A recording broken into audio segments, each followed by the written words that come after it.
আমি মোহাম্মদ আতাউর রহমান আতা মানিকগঞ্জ 3 আসনের সাটুরিয়া মানিকগঞ্জের আসনে একজন স্বতন্ত্র এমপি প্রার্থী ছিলাম আছি।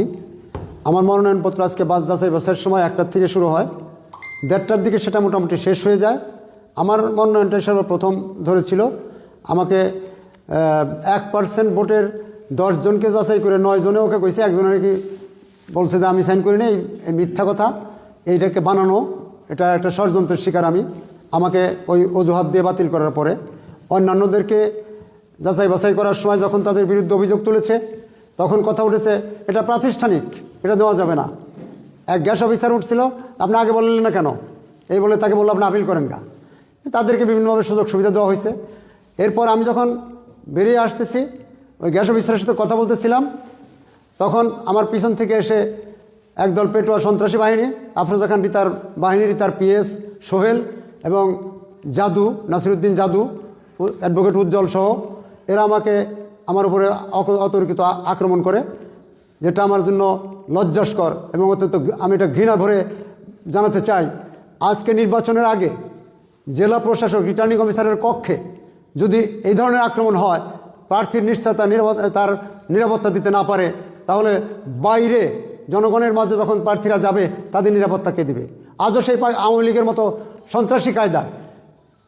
আগে কিন্তু আওয়ামী লীগের মতো কখনো আওয়ামী লীগরা কখনো রিটার্নিং অফিসারের কক্ষে গিয়ে তাদের সামনে সরকারি অফিসের ভিতরে যায় কখনো প্রার্থীর বিরুদ্ধে আঘাত করে নাই। আমি 2বার উপজেলা 7 নির্বাচিত হয়েছি আওয়ামী লীগের আমলে, কই তারা তো আমার কখনো আঘাত করেনি। কারোর বিরুদ্ধে তাদের বিরুদ্ধে কথা বলা যাবে না। এটা হলো এখন আওয়ামী লীগকে ছাড়িয়ে গেছে আমাদের বর্তমান মানিকগঞ্জের সভাপতি বা মানিকগঞ্জের প্রার্থী আফরোজা খান রিতার বাহিনী। আমি তৎক্ষণিক জেলা রিটার্নিং অফিসারের কাছে গিয়ে জানিয়েছি আমার উপর হামলা হয়েছে, আমাকে আক্রমণ করা হয়েছে, আপনি এদেরকে গ্রেপ্তার করেন, এদের ব্যবস্থা নিন। উনি কোনো ব্যবস্থা নেননি। পরবর্তীতে আমি আমার লিখিত দিয়ে এসেছি ওনার সিএর কাছে যে আমার বিরুদ্ধে এরকম হামলা করা হয়েছে, আমি প্রার্থীর বিরুদ্ধে নির্বাচনী ব্যবস্থা গ্রহণের জন্য আমি দরখাস্ত দিয়েছি এবং যারা আমাকে আক্রমণ করছে তাদের অবিলম্বে তাদেরকে গ্রেপ্তার করে তাদের বিরুদ্ধে আইনানিক ব্যবস্থা গ্রহণ করার জন্য আমি সেখানে দরখাস্ত দিয়ে আসছি। আমি জানি না এটা কী হবে, এত দুর্বল প্রশাসন, এত দুর্বল যদি ডিসি রিটার্নিং অফিসার হয়, উনি কী করে এই নির্বাচন পরিচালনা করবেন? আমি মনে করি এখনও নির্বাচন শুরুই হয়নি।